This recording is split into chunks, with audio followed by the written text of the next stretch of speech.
चलिए सभी लोगों को नमस्ते। और हम लोग शुरुआत करेंगे आज के सेशन का। सभी लोग एक बार जोरदार तरीके से जुड़ जाइए और सेशन को सभी लोग लाइक करिए और शुरुआत करते हैं आपके क्लास का। चलिए रेहान, मोजेब जी, किट्टू, चलिए सभी लोगों को नमस्ते। और रानी जी, चलिए गुड इवनिंग सभी लोगों को। और हम लोग शुरुआत करेंगे आज के सेशन का और देखते हैं आज के सेशन में कौन सा क्वेश्चंस है और उसको हम लोग सीखते हैं। और आप लोग क्या कीजिए, थोड़ा थोड़ा सा पॉइंट्स को लिखते भी जाना है। ये नहीं कि सिर्फ क्लास कर रहे हैं, देख रहे हैं, सिनेमा चल रहा है, देख लिए खत्म हो गया, ऐसा नहीं। कुछ कुछ पॉइंट्स को नोट भी करते जाना ताकि आपको आगे चल करके हेल्प करेगा। ठीक है, आज भी आपको अच्छे अच्छे क्वेश्चंस आपके सामने दिखेंगे।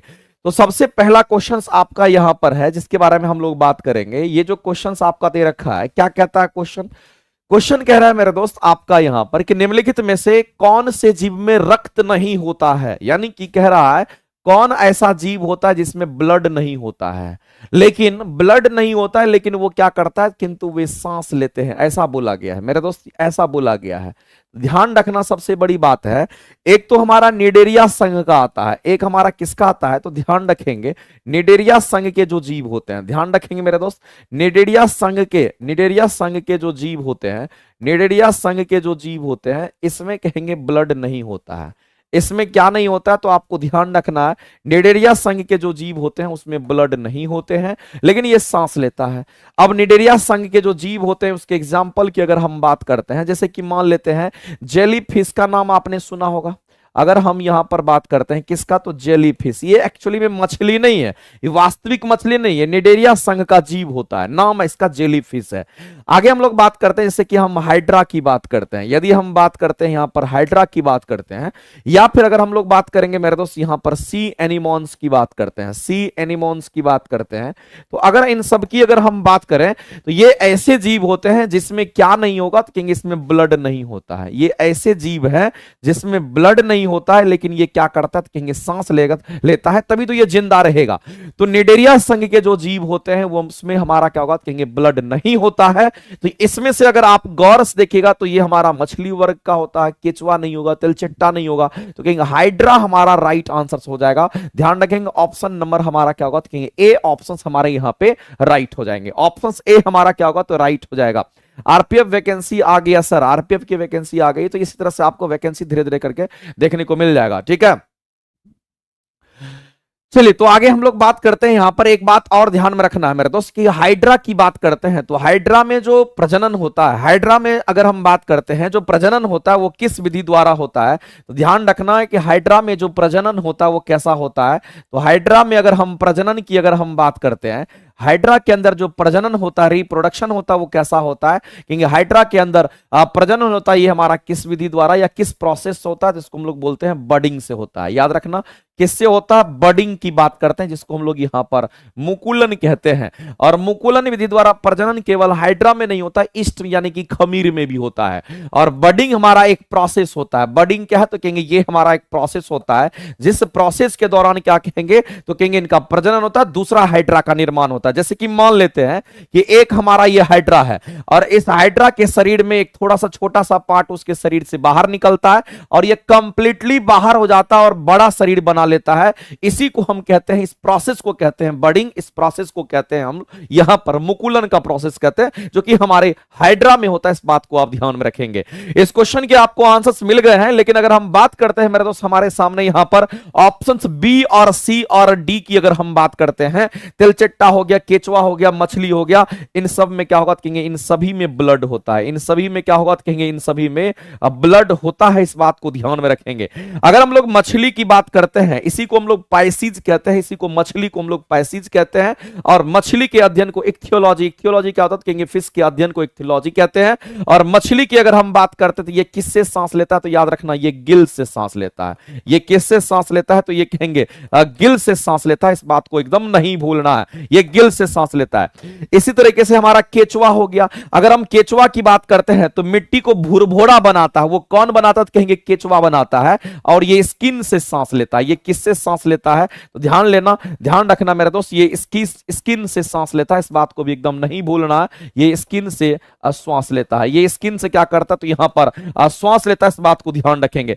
अगर हम लोग कॉकरोच की बात करते हैं तो हम सभी लोग जानते हैं, यदि हम कॉकरोच की बात करते हैं यानी तेलचट्टा की अगर हम बात करते हैं तो इसका जो सांस लेने वाला भाग होता है वो कौन सा होगा? तो कहेंगे ट्रैकिया होता है। याद रखिएगा, इसका सांस लेने वाला भाग कौन सा होगा? तो कहेंगे यहां पर ट्रैकिया होता है, जिसके बारे में हम लोग बात करते हैं। ये हमारा क्या है? तो कहेंगे यहां पर ट्रैकिया से सांस लेता है। तो कीट, हमारा जो भी कीट के श्रेणी में आता है वो किससे सांस लेगा? तो कहना वो ट्रैकिया से सांस लेता है। ठीक है, इस बात को आप ध्यान में रखेंगे। आगे बढ़ेंगे, अगले क्वेश्चन को देखते हैं। सर, पुराना ऐप में आपका बेसिक साइंस और एडी का क्लास कोर्स लिए थे और ट्रेड का कोर्स लिए थे, न्यू ऐप में कब से स्टार्ट होगा? 16 दिसंबर से आपका कोर्स जो है यहां पर हमारा स्टार्ट होना, यानी कल से स्टार्ट होना है। कल से ही शायद आपका होगा, देख लीजिएगा प्लेटफॉर्म बाय नवीन कुमार सिंह एप्लीकेशन पे जाइएगा तो वहां पर आपको दिख जाएगा कि 16 दिसंबर से आपका बैच अनाउंस्ड है। ठीक है, चलिए एक बार सभी लोग से हम यही कहेंगे कि सभी लोग एक बार सेशन को लाइक करिए, फिर हम आगे बढ़ते हैं और अगले क्वेश्चन की तरफ बढ़ते हैं। कैसा लग रहा है ये सेशन? सभी लोग कमेंट सेक्शन में कमेंट भी करेंगे कि आपका सेशन ये कैसा चल रहा है, आपको सीखने के लिए कितना ज्यादा मिल रहा है। तो यूट्यूब के माध्यम से भी हम लोग आपको क्या करते हैं? तो सिखाने का काम करते हैं, इससे भी आपको बहुत ज्यादा बेनिफिट होता है। चलिए, तो आप इस चीज को मेंशन भी करेंगे। आगे हम लोग चलते हैं और अगला क्वेश्चन भी देखते हैं। धमाकेदार क्वेश्चन है, इस क्वेश्चन के आंसर्स देखते हैं कितने लोग कर पाते हैं। आप में से हम जानना चाहते हैं कि कितने लोग आंसर कर सकते हैं। कह रहा है कि अगर तापमान बढ़ने पर सभी ठोस पदार्थ की विलेयता द्रव में कितनी कैसी होती है? मेरे दोस्त, किसमें पूछा गया? तो द्रव में बोला गया। किसकी विलेयता बोली गई है?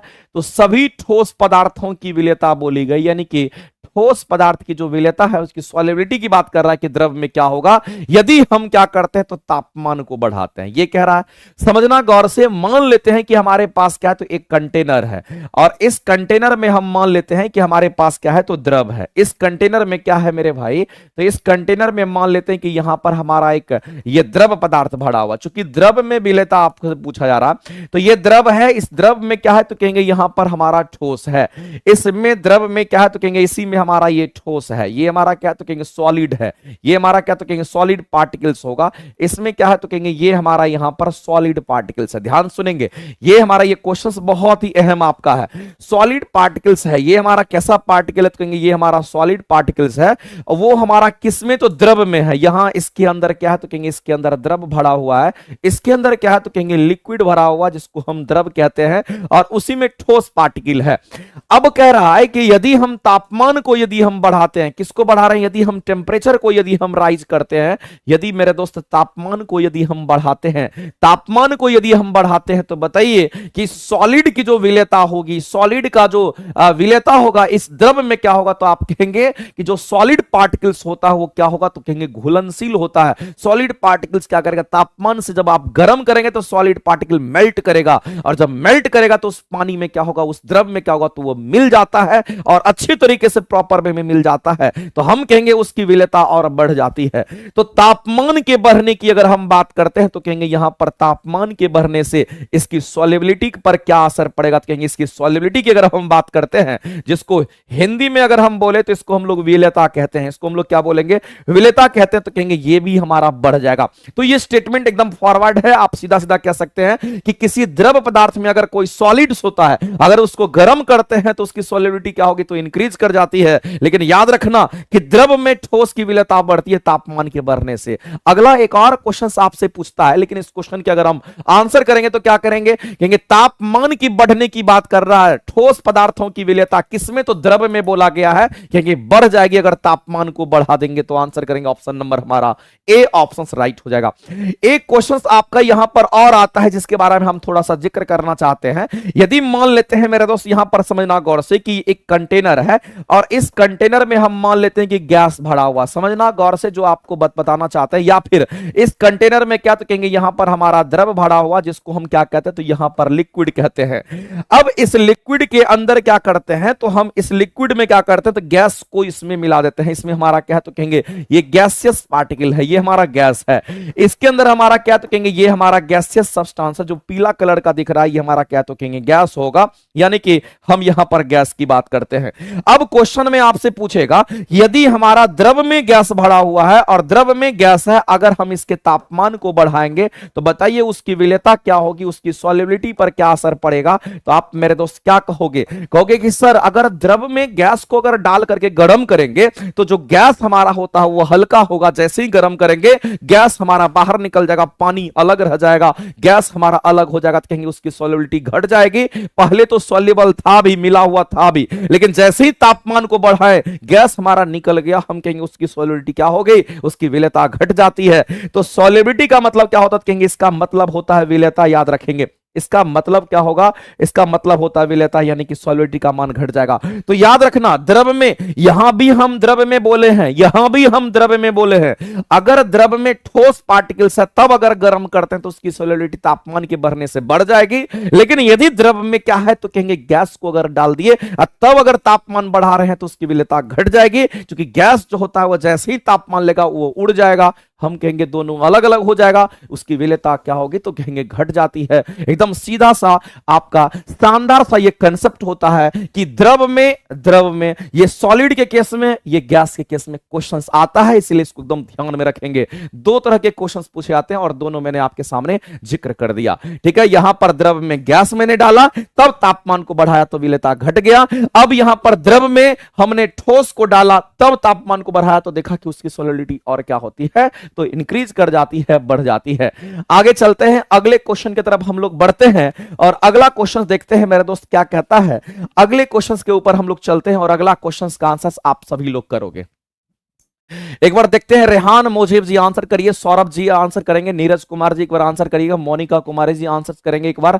चलिए इस क्वेश्चन के आंसर करिए। Ravi Shankar Kumar sir class regular रखना, सर बिल्कुल रेगुलर क्लास चलेगा, इसमें कोई दिक्कत नहीं, प्लीज आप बहुत अच्छा पढ़ाते हैं। बिल्कुल मेरे दोस्त, मेरे तरफ से तो पूरा का पूरा रहेगा कि क्लासेस आपकी लगातार चलेगी, लेकिन हम यही कहना चाहेंगे एक बार सभी लोग, जितने लोग देख रहे हो एक बार प्यार से सभी लोग लाइक करो और फिर हम आगे बढ़ते हैं, अगले क्वेश्चन की तरफ बढ़ते हैं।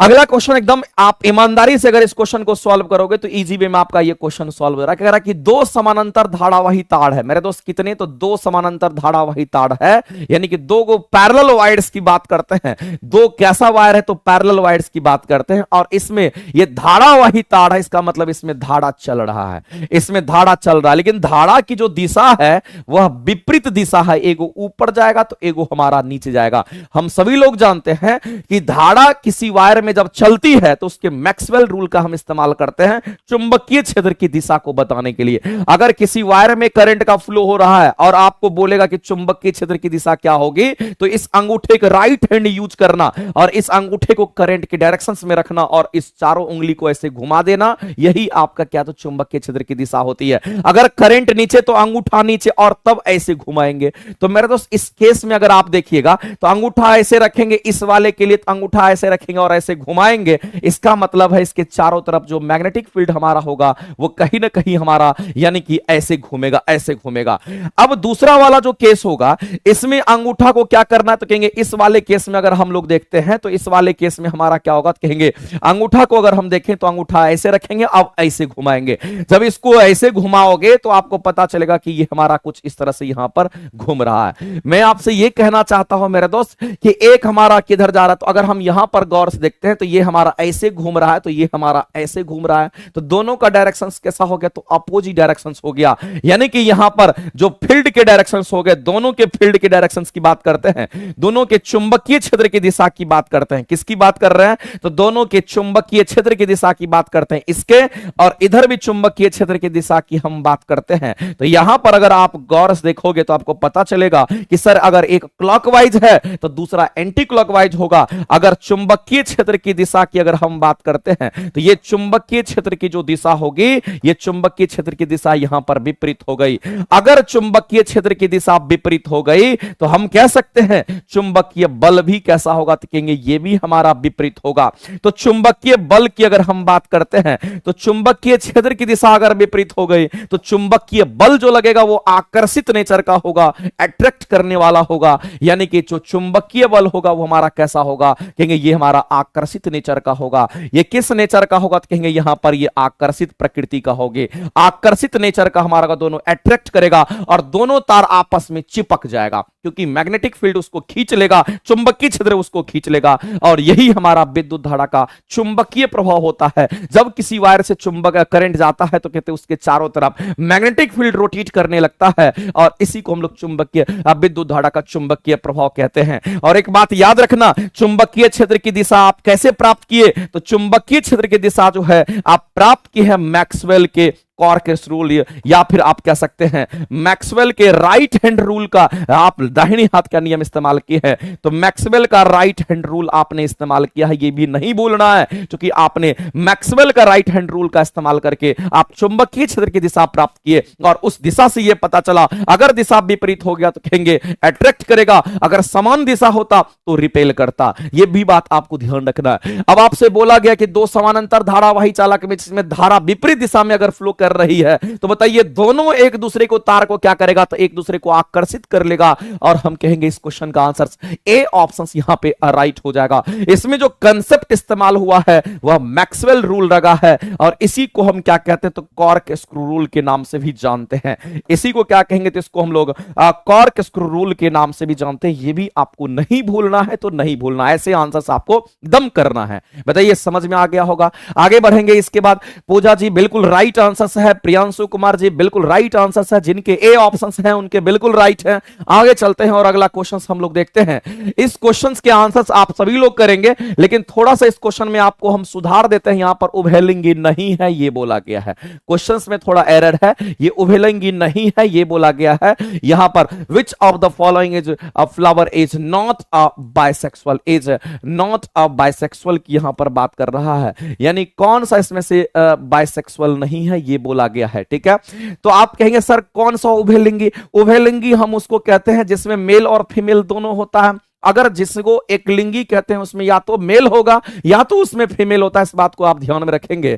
अगर हम बात करते हैं इस क्वेश्चन का, अगर हम बात करते हैं इस क्वेश्चन का मेरे दोस्त, तो कौन सा पुष्प बोला गया है कि एक उभयलिंगी हमारा यहां पर, उभयलिंगी हमारा यहां पर नहीं है, इस बात को ध्यान रखेंगे।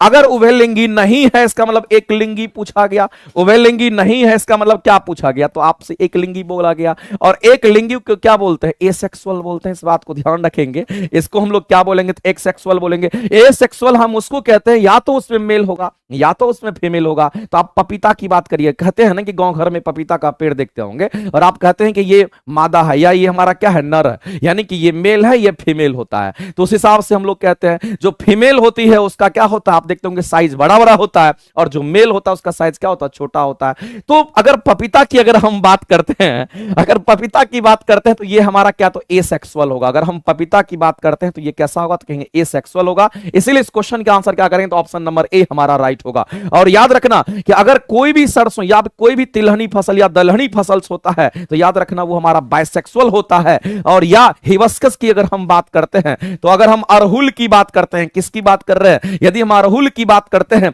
या फिर अगर तिलहनी या दलहनी फसल की बात करते हैं, ये सभी के सभी बाइसेक्सुअल होता है। इसका मतलब अगर आप ए ऑप्शन को अगर छोड़ दीजिए, इसके अलावा जितने भी ऑप्शंस आपको यहां पर दिख रहे होंगे ये सभी के सभी ऑप्शंस आपके कैसे होंगे? तो ये द्विलिंगी होगा। ये कैसा होगा मेरा दोस्त? तो यहां पर ध्यान रखेंगे ये द्विलिंगी होगा। ठीक है, इस क्वेश्चन के आंसर क्या करेंगे? ऑप्शन नंबर ए आपका यहां पे राइट हो जाएगा। चलिए आगे चलते हैं, अगला क्वेश्चन हम लोग देखते हैं और अगले क्वेश्चन की तरफ हम लोग बढ़ते हैं, और नेक्स्ट क्वेश्चन की तरफ हम लोग बढ़ते हैं और अगला क्वेश्चन देखते हैं क्या करना है, उसके आंसर्स हम लोग करेंगे। ठीक है, चलिए आगे बढ़ते हैं और अगला क्वेश्चन हम लोग देखते हैं। ये क्वेश्चन आपका देखिए इस बार भी एग्जाम में आया हुआ है, बीपीएससी टीचर में भी हम पढ़ाए थे और वहां पे डायरेक्ट क्वेश्चन ये देखने को मिला था। ये सिंपल क्वेश्चन यही आया था। क्या बोला? कौन सा यहां पर बोला है कि अल्पत या विकसित बच्चे को जन्म देता है, यानी कि अंडर डेवलप्ड चिल्ड्रन, यानी कहने का मतलब है कि ये अंडर डेवलप्ड बच्चा को यानी कि जन्म देता है। इसका मतलब ये क्या करता है कि अगर हम कहें कि अब बच्चा को डायरेक्ट जन्म नहीं देता है, बच्चा को थोड़ा बड़ा होने देता है, उसके बाद फिर उस बाहर को निकलने देता है। यानी कहने का मतलब है अगर आप आप कंगारू की बात करते हैं, किसकी बात करते हैं, यदि आप कंगारू की बात करते हैं तो कंगारू में होता है मार्सुपियल पॉच, याद रखेंगे। इसमें क्या होगा तो कहेंगे इसमें होता है मार्सुपियल पॉच, याद रखना इसमें होता है मार्सुपियल पॉच। और इसी मार्सुपियल पॉच में बच्चा को क्या करता है, वो बड़ा करता है, बच्चा इसी में बड़ा होता है, बच्चा बड़ा होता है और इसी में बच्चा बड़ा होता है और फिर उसको दूध पिलाता है और फिर जब बहुत बड़ा हो जाता है तब उसको क्या करता है तो बाहर कर देता है। तो ये हमारा कंगारू में ही ऐसा होता है। लेकिन अगर इसके अलावा अगर हम बात करते हैं जैसे एकिडना और प्लेटिपस की बात करते हैं, ये ऐसे जीव होते हैं मेरे दोस्त कि स्तनधारी है, ये ऐसे जीव हैं जो स्तनधारी होते हैं, लेकिन स्तनधारी होते हुए भी अंडा देता है, इस बात को ध्यान रखना। तो आपसे पूछा जाएगा कौन ऐसा जीव, कौन ऐसा स्तनधारी है जो स्तनधारी है लेकिन वो अंडा देता है, तो कहेंगे इसमें एकिडना और प्लेटिपस होता है जो स्तनधारी है लेकिन ये अंडा देगा। अंडा से फिर क्या होगा तो कहेंगे अंडा से फिर बच्चा होगा, फिर बच्चा को क्या करता है तो कहेंगे यहां पर दूध पिलाता है, इस बात को ध्यान रखेंगे। तो एक बात याद रखिएगा कि एकिडना और प्लेटिपस की अगर हम बात करते हैं तो ये स्तनधारी है, ये क्या है तो कहेंगे ये मैमल्स है मेरे दोस्त, ये क्या है तो कहेंगे यहां पर ये मैमल्स होता है। और इस मैमल्स की अगर हम बात करें तो ये बच्चा डायरेक्ट जन्म नहीं देता है, ये अंडा देता है, अंडा से फिर बच्चा होगा, फिर उसको दूध पिलाता है। बस इसकी आप ध्यान में रखना इसके आंसर। खरगोश की बात करते हैं, ये मैमल्स है, डायरेक्ट बच्चा देता है। आगे चलते हैं, अगले क्वेश्चन की तरफ हम लोग बढ़ते हैं और ये क्वेश्चंस तो हमारा यहीं पर खत्म हो जाता है। हमको लग रहा है कि क्वेश्चंस आपको कैसा लग रहा है, आप लोग फटाफट फटाफट करके मैसेज करते रहेंगे। अगले क्वेश्चन की तरफ हम लोग बढ़ते हैं और अगला भी क्वेश्चंस आपके सामने दूसरे स्लाइड में हमारा पड़ा हुआ है, उसको हम इंपोर्ट करते हैं और वो भी क्वेश्चंस आपको हम दिखाते हैं। बेहतरीन क्वेश्चन में से आपका एक है जो कि आपको यहां पर देखने को मिलेगा। अगला क्वेश्चन आपके सामने यहां पर ये क्वेश्चन है हमारा 10 नंबर क्वेश्चन तक हम इसमें करवाए थे, 11वां नंबर क्वेश्चन को हम लोग आज टच करेंगे। बताइए इस क्वेश्चन के अगर हम आंसर करेंगे तो क्या होगा। कह रहे कि रक्त समूह वाले व्यक्ति को सर्वदाता कहते हैं। सबसे पहला बात है कि सर्वदाता मतलब सबको देने वाला, तो सर्वदाता कहने मतलब सबको देने वाला, मतलब इसका मतलब है यूनिवर्सल डोनर की बात करते हैं। मेरे दोस्त एक बात जानिए, आपको समझना पड़ेगा। अगर मान लेते हैं किसी का किसी कारण बस एक्सीडेंट हो जाता है और उसको यह नहीं पता है कि उसका ब्लड ग्रुप क्या है, वैसे स्थिति में उसको इमरजेंसी सिचुएशन में क्या करेगा, ब्लड चढ़ाने का कोशिश करेगा। क्योंकि अगर ब्लीडिंग अगर हो गया तो ब्लड चढ़ाना पड़ेगा, तो डॉक्टर के पास इमरजेंसी में अगर ले जाएगा तो डॉक्टर क्या करता है, उसको यूनिवर्सल डोनर देता है जो कि ब्लड ग्रुप ओ होता है। उसका 1 यूनिट आप आसानी से चढ़ा सकते हैं, उसके बाद आप उसके ब्लड ग्रुप को फाइंड आउट करके उसका ट्रीटमेंट आप कर सकते हैं। तो मैं आपसे कहना चाहता हूं कि जो यहां पर सर्वदाता की अगर बात करते हैं, जिसको हम लोग यूनिवर्सल डोनर के नाम से जानते हैं, इसको हम लोग क्या कहेंगे तो यहां पर यूनिवर्सल डोनर के नाम से जानते हैं। और जो यूनिवर्सल डोनर होता है ये कौन सा ब्लड ग्रुप होगा, तो याद रखना ये हमारा ब्लड ग्रुप जो होगा ये हमारा यहां पर ओ ब्लड ग्रुप होता है। कौन होगा तो ओ ब्लड ग्रुप होगा। अब कभी भी क्वेश्चन में आ जाता है कि ब्लड ग्रुप सर ओ होता है, और कभी कभी क्वेश्चन में क्या बोल देता है कि सर ओ निगेटिव बोल देता है और पॉजिटिव बोल देता है, तो यहां मामला फंस जाता है। लेकिन हम आपको बता देते हैं कि आपका मामला नहीं फंसेगा। अगर बोलेगा यूनिवर्सल डोनर कौन होगा, ये ऑप्शन में नहीं है तो अगर टिक करना तो ये करेंगे, अगर ये ऑप्शन में नहीं ये दोनों दे दिया तब आप आंसर्स करेंगे ये, और इसको आप नहीं करेंगे, तब यूनिवर्सल डोनर हमारा ओ निगेटिव होगा। RH निगेटिव यानी ओ निगेटिव की हम बात करेंगे, ठीक है। तो यहां पर जो ब्लड ग्रुप अगर मान लेते हैं ओ निगेटिव ओ पॉजिटिव नहीं दिया है, इसका मतलब ओ हमारा होगा। लेकिन अगर ओ निगेटिव ओ पॉजिटिव की अगर हम बात करेंगे तो वैसी परिस्थिति में हम आंसर क्या करेंगे, कहेंगे ओ निगेटिव यूनिवर्सल डोनर होगा। और याद रखना यूनिवर्सल डोनर सबको दे सकता है लेकिन सबसे ले नहीं सकता, वो लेगा किससे तो ओ से ही लेगा, इस बात को भी ध्यान में रखना है, ठीक है। चलते हैं अगले क्वेश्चन की तरफ। तो इसमें और भी दे रखा है, जैसे कि अगर हम बात करते हैं यहां पर ब्लड ग्रुप ए है, ब्लड ग्रुप बी है, ब्लड ग्रुप ए बी होता है और ब्लड ग्रुप ओ है। हम लोग सभी लोग जानते हैं ब्लड ग्रुप ए बी और ओ की अगर हम बात करते हैं, इसका खोज किसने किया तो कार्ल लैंडस्टेनर नामक साइंटिस्ट ने किया था। इन्होंने ब्लड ग्रुप को क्या किया था, अलग किया था। ये बात आपको ध्यान में रखना है, ठीक है। चलते हैं अगले क्वेश्चन की तरफ हम लोग बढ़ते हैं और अगला क्वेश्चन मेरे दोस्त देखते हैं क्या कहता है, समझिएगा। और ए बी जो होगा ये ब्लड ग्रुप हमारा कौन सा होगा, इसको यूनिवर्सल एक्सेप्टर के नाम से हम लोग जानते हैं। इसको हम लोग क्या कहेंगे तो इसको हम लोग यहां पर यूनिवर्सल एक्सेप्टर के नाम से जानते हैं, यूनिवर्सल एक्सेप्टर के नाम से हम लोग जानते हैं। और हिंदी में अगर हम बोले तो इसको सर्वग्राही कहते हैं, इसको हिंदी में बोले तो सर्वग्राही। अब सर्वग्राही कहने का मतलब ये सबसे ले सकता है लेकिन देगा किसको तो ए बी को ही देता है, ये भी ध्यान में रखना है आपको, ठीक है। चलते हैं आगे अगला क्वेश्चन।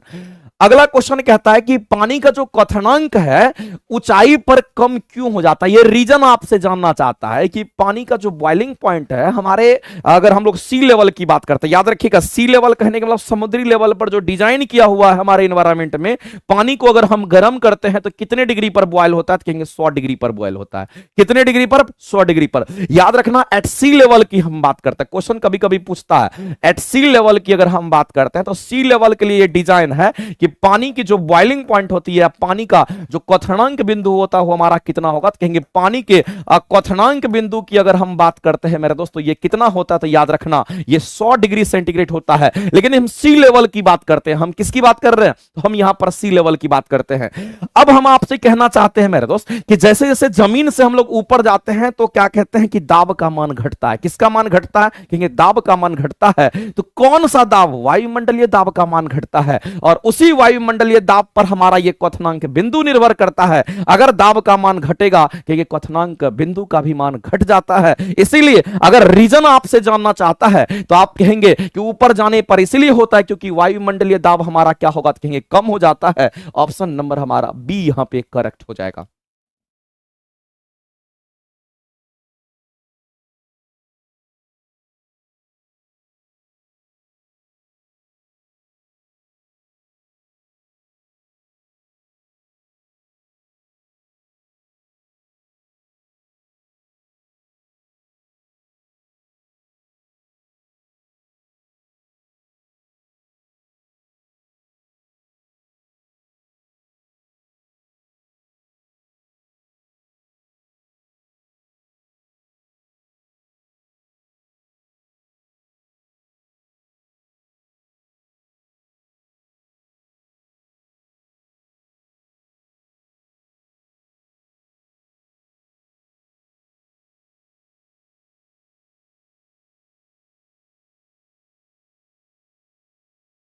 सेल बायोलॉजी के भी क्वेश्चन आपका डिटेल में होगा, इसलिए परेशान नहीं होना। देखिए अभी तो आपका स्टार्ट हुआ है ना, धीरे धीरे करके सब कुछ होगा। अचानक एक के बार में सोचिएगा नहीं हमको समुद्र का पानी एक के बार में पिला दें तो ये संभव है? पढ़ाई लिखाई समुद्र है, इसलिए पढ़ना है तो धीरे धीरे करके एक्युमुलेशंस को बढ़ाना पड़ेगा, ठीक है, सीखना पड़ेगा क्या करना है तो।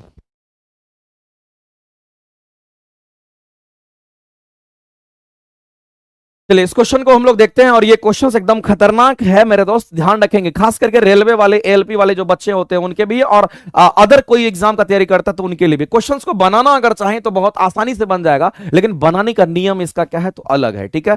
अगर हम बात करते हैं, लकड़ी का एक गुटका पानी के ऊपर अपनी आयतन का 30% तैरता है। मेरे दोस्त एक बात तो क्लियर हो गया, अगर पानी में अगर कोई भी वस्तु तैरती है इसका मतलब उसका घनत्व जो का पानी के घनत्व से कम होगा तभी वो तैरेगा।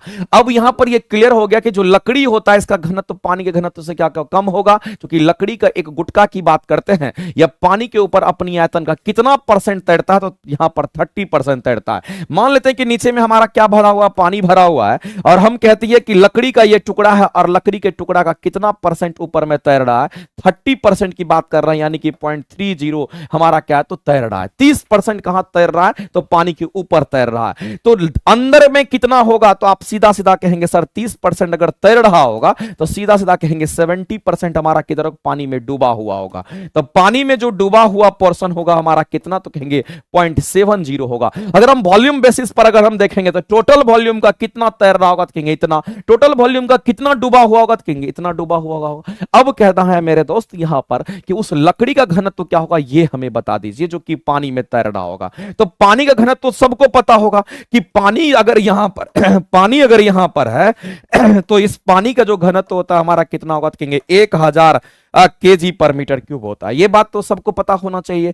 अब ऐसे क्वेश्चन को सॉल्व अगर करना है तो एक आपको फॉर्मूला याद रखना पड़ेगा, और ये आप ये मान लीजिए कि कहीं ना कहीं आपके लिए ब्रह्मास्त्र सूत्र माना जाता है। इसका एक सूत्र होता है, और यह सूत्र अगर आयतन के लिए लागू होगा तो लंबाई, चौड़ाई, गहराई सभी के लिए लागू होगा। इस बात को ध्यान में रखना। तो अगर हम बात करते हैं यहां पर जो सूत्र होगा वो हमारा क्या होता है, जो वॉल्यूम हमारा होता है डूबा हुआ वॉल्यूम ऊपर में होगा, नीचे में टोटल वॉल्यूम की हम बात करेंगे।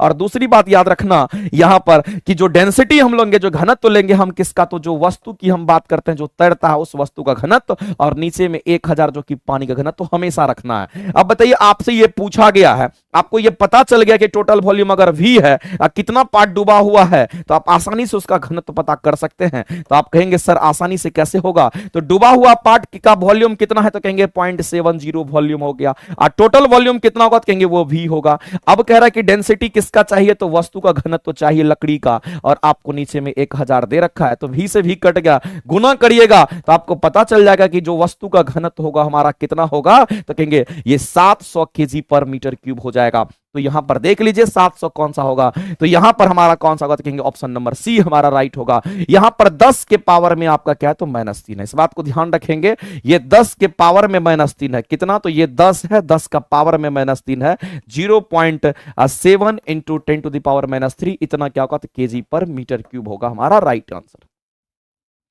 बिल्कुल, जिनके सी ऑप्शंस हैं, जो लगातार मेरे से पढ़ रहे होंगे, उनसे ये क्वेश्चन तुरंत बन गया होगा, उसमें कहीं से कोई परेशानी नहीं। आप इस फॉर्मूला को, इस सूत्र को याद रखना, इसी सूत्र से तुम्हारा काम चल जाएगा। ठीक है, चलते हैं आगे और अगला क्वेश्चन हम लोग देखते हैं। कह रहा है कि यदि किसी वस्तु को 30 मीटर से गिराने पर 30 सेकंड अगर लगता है, तो उसी वस्तु को बताइए 120 मीटर के ऊपर से गिराने से कितना समय लगेगा। तो कुछ नहीं करना, आपको थोड़ा सा कंसेप्ट पता रखना पड़ेगा। सबसे पहले जब गिरा रहे हैं तो आपको जमीन डिसाइड करना पड़ेगा कि नीचे में जमीन है। और अगर मान लेते किसी वस्तु को अगर हम गिराते हैं, तो यहां पर एक कंसेप्ट होता है, यदि वस्तु को गिरा रहे हैं तो ये नहीं बोलेगा क्वेश्चन में कितना वेग से गिरा रहे हैं, तब अपने आप मान लेना कि उसका प्रारंभिक वेग जब गिर रहा होगा तो उस समय 0 होगा। अब बताइए, जब वस्तु ऊपर से नीचे गिर रहा होगा तो यहां पर बोला नहीं गया किस वेग से गिरा है, तो u का मान 0 मान लेंगे। और मान लेते हैं कि ये हाइट कितना, तो हम कहेंगे h हाइट से अगर ये वस्तु गिर रहा होगा तो यहां तक पहुंचने में उसको जब टाइम लगेगा तो वो कितना लगेगा, डायरेक्ट याद रखना t equal to √2h upon में g ही लगेगा, चाहे वस्तु हमारा कितना भी द्रव्यमान का हो, फर्क नहीं पड़ता है। लेकिन एक कंडीशंस होता है कि ये वैक्यूम कंडीशंस की हम लोग बात करते हैं। ये किसकी बात करते हैं, ये हम लोग निर्वात में लेकर चलते हैं। लेकिन क्वेश्चंस में क्या करता है, जब आप इधर लोकल आप एग्जाम में देखेंगे, इसमें निर्वात वगैरह मेंशन नहीं करता है, डायरेक्ट क्वेश्चन दे देता है, और इसी चीज को वो जानना चाहता है। तो ध्यान रखना, ये फॉर्मूला तभी लगेगा, ये फॉर्मूला तभी लगेगा जब u का मान 0 होगा। अगर u का मान कुछ आ गया तो ये फॉर्मूला काम नहीं करेगा। तो ये हम तभी लगा पाएंगे जब u का मान 0 होगा। अब मेरे दोस्त एक बात बताना कि अगर 2 को देखते हैं तो कांस्टेंट टर्म है, g का मान नहीं बदलेगा, इसके किसी भी जगह पर अगर देखिएगा तो गुरुत्वाकर्षण त्वरण का मान g ही रहता है। इसका मतलब है कि हाइट में वेरिएशन हो रहा है। हम कह सकते हैं यहां पर कि 2 और g अगर कांस्टेंट है तो t व्युत्क्रम समानुपाती h का हो गया। तो यहां पर आपसे एक रिलेशन निकल करके आपका आ जाएगा कि T2 अपॉन में अगर आप T1 कहोगे तो लिखना पड़ेगा आपको क्या, तो कहेंगे यहां पर H2 अपॉन में H1। आपको यही पूछा गया था कि मान लेते हैं कि T2 T1 या H2 H1, आपको सब कुछ यहां पर गिवन है और उसके हिसाब से आपको आंसर करना था। बताइए, क्वेश्चन में आपको बोला था कि अगर 30 मीटर की ऊंचाई से अगर आप गिराते हैं तो कितना समय लगता है, 30 सेकंड लगता है। यानी आपको H1 दे रखा है जो कितना, तो 30 दे रखा है। अब कह रहा उसी वस्तु को अगर आप यहां पर गिराते, इसका मतलब ये क्या दे रखा है, तो कहेंगे ये H1 दे रखा है। ये क्या दे रखा है, तो कहेंगे T1 दे रखा है। ये क्या दे रखा है, तो कहेंगे H2 बाद की हाइट दे रखी है। और आपसे T2 पूछा गया है कि कितना समय लगेगा, यानी आपसे ये जानना चाहता है। तो बताइए, इस क्वेश्चन के आंसर आप आसानी से कर सकते हैं। आप कहेंगे सर यहां पर 120 हो गया, पहले का 30 था, टोटल टाइम T लग रहा था, कैलकुलेट कर लेंगे 3 चौके 12, यानी कहने का मतलब है कितना सेकंड लगेगा, तो कहेंगे 2t सेकंड हमारा लगेगा। यानी कि T2 जो हमारा होगा वह कितना, तो कहेंगे ये हमारा 2t टाइम लगेगा। तो ऑप्शन हमारा कौन सा होगा, तो कहेंगे 2t second, option number B right हो जाएगा। ऑप्शन नंबर बी हमारा क्या होगा, तो राइट हो जाएगा। ठीक है, हमको लगता है कि ये क्वेश्चंस भी आप सभी लोग बना ही लिए होंगे, इसमें कहीं से कोई दिक्कत नहीं है। ठीक है, चलिए आगे चलते हैं और एक लास्ट क्वेश्चन आज का हम करवाते हैं, उसके बाद फिर अगले क्वेश्चन को हम लोग नेक्स्ट क्लास में देखेंगे। लेकिन हम आपसे कहना चाहेंगे कि अगर जुड़े हैं तो लगातार जुड़े रहना है। आज से लेकर के जब तक आपकी क्लासेस चलेगी तब तक एकदम जुड़े रहना है और ज्यादा से ज्यादा बेनिफिट आपको लेना है। ठीक है, घर में बैठ करके, घर में रह करके भी आप ज्यादा से ज्यादा क्वेश्चन को सीख पाएंगे, इसमें कोई शक नहीं है। ठीक है, चलिए आगे चलते हैं, अगले क्वेश्चन की तरफ हम लोग चलते हैं। अगला क्वेश्चन यहां पर ध्यान दीजिए, कह रहा है एक विद्युत बल्ब 220 वोल्ट का जनरेटर से जुड़ा। मेरा तो एक बात याद रखिएगा, आपके घर में जितने भी बल्ब वगैरह जो कुछ भी आप लगाते हैं उसमें देखना 220 वोल्ट मेंशन होता है। वो 220 वोल्ट जो होता है वो आरएमएस वैल्यू होता है, जिसको हम लोग रूट मीन स्क्वायर वैल्यू कहते हैं। वही आपको दे रखा है कि एक विद्युत बल्ब है जिसमें कितना वोल्टेज का, तो 220 वोल्ट का हमारा है। अब कह रहा है कि इस माध्यम में जो उत्पन्न धारा है वो हमारा कितना, तो 0.5 एम्पियर का हमारा है। और कह रहा है कि बताइए पावर कितना होगा। तो सिंपल सा फॉर्मूला है, पावर इक्वल टू वी आई लगा दीजिए। वोल्टेज कितना है तो कहेंगे 220 हो गया। करंट कितना होगा तो 0.50 हो गया। अब इसको सिंप्लीफाई कर दीजिए, इसको जब हटाओगे तो 2 जीरो नीचे आएगा, 1 0 1 0 1 0 1 0 और कितना हो जाएगा तो कहेंगे ये हमारा 110 हो गया। वैसे इस क्वेश्चन को सॉल्व करने के लिए इतना करने के झंझट नहीं पालना था, आपसे पावर पूछा गया था, पावर का यूनिट क्या होता तो कहेंगे वाट होता है। और वाट अगर पूछा तो न्यूटन हो नहीं सकता है, जूल हो नहीं सकता, पास्कल हो नहीं सकता, तो आंसर क्या करते 110। ऐसे भी आपके आंसर्स आ सकते थे, ठीक है। तो ये क्वेश्चन आपका वैसा पूछा गया है, आपको चेक करना चाहता है कि आपको यूनिट का ज्ञान है कि नहीं, आपसे कैलकुलेशन नहीं जानना चाहता है, आपसे ये जानना चाहता है कि आपको ऐसा यूनिट पता है कि नहीं पावर का। अगर जो लोग तेज होगा वो लोग क्वेश्चन सॉल्व नहीं करेगा, वो सब ऑप्शंस को देखेगा, जूल न्यूटन पास्कल नहीं, आंसर क्या करेंगे तो वाट करेंगे, 110 आपका टिक आउट करते हैं, ठीक है। तो ऐसे करके क्वेश्चंस हम लोग क्या करते हैं तो बनाते हैं, कोई दिक्कत। तो इस तरह से हम लोग को आज हमारा सेशन यहीं पर ये कंप्लीट करेंगे और फिर नेक्स्ट सेशन जो है आपका मैथ का चलेगा, क्या सर, ठीक है। मिलते हैं हम लोग फिर नेक्स्ट सेशन में, ओके, धन्यवाद। तो हम यही कहना चाहेंगे कि आप लोग लगातार लेकिन सेशन को एंजॉय करते रहिएगा, सेशन को जितना एंजॉय कीजिएगा उतना आपको मिलेगा। हाँ, तो मंडे से एक बात और हम आपको बता देना चाहते हैं, मंडे से आप सभी लोग जोरदार तरीके से जुड़ना, और मंडे से आपका महाभंडारा जो है वो स्टार्ट होने वाला है शाम के 6 बजे से, जो चलता था उसमें हम लोग बेहतरीन तरीके से अपने सेशन को एंजॉय करेंगे, ठीक है। तो आप सभी लोग से हम कहना चाहेंगे कि सभी लोग तैयार रहिए, और मंडे को 6 बजे सब हम लोग मिलते हैं, और कोशिश कीजिएगा कि लगातार जब तक क्लास चलेगी तब तक क्लास करना है, अपना एक डेली रूटीन बनाना ना, इस समय में हमको क्लास करना, अगर छूट जाए तो बाद में भी कर लेना, लेकिन कर ही लेना, छोड़ना नहीं है, ठीक है। चलो तो मिलते हैं हम लोग नेक्स्ट क्लास में। आज के लिए इतना ही, लव यू टू ऑल, चलिए ओके बाय, धन्यवाद।